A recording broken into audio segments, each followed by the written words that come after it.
Most major news organizations in the U.S. have a poll going into the election year. Most of those polls, however, are what we call horse race polls. Who's up, who's down, the candidates compared against each other.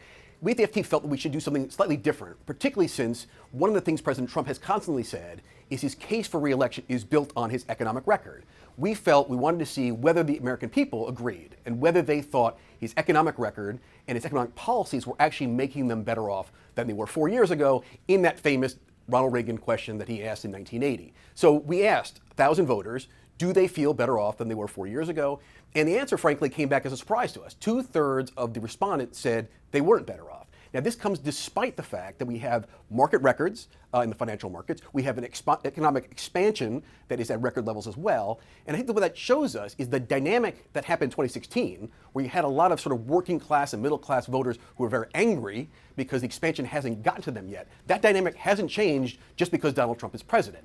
And I think, frankly, that is problematic for Donald Trump. If indeed, as we've seen on Twitter and recent rallies, he is trying to convince those voters to support him again, and they don't feel that his policies have helped them yet, that could really hinder the president's ability to make the argument to reelect him in 2020.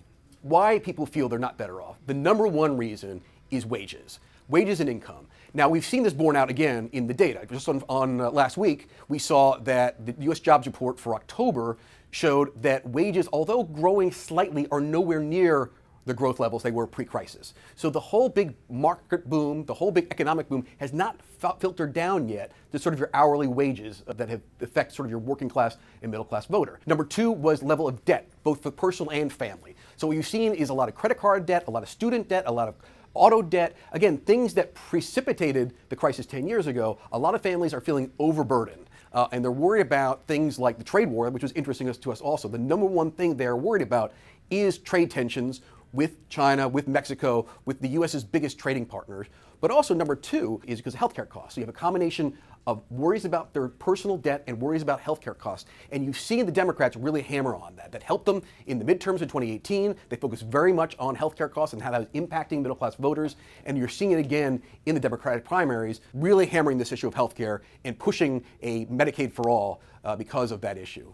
So one of the other things we decided to do with this poll is we're going to track every month up until Election Day whether voters think they're better off than they were 4 years ago. But we also wanted to take a snapshot on particular issues that are affecting voters at that moment in time. The one we asked for this month's poll is, how concerned are you about violence in the Middle East? And to what extent should the Trump administration take rising oil prices into consideration when they decide whether to engage in hostilities with Iran or other belligerents in the region? And surprisingly to me, at least, we saw 55% of Americans said, yes, you should take this into consideration. And that is very interesting to watch as the president has really gone back and forth on the extent to which he wants to deploy U.S. forces in the region and the extent to which he wants to particularly confront Iran. Remember, John Bolton, National Security Advisor, who was very adamant, very hardline towards Iran, wanting to actually launch hostilities and counterbalance Iran through the use of military force.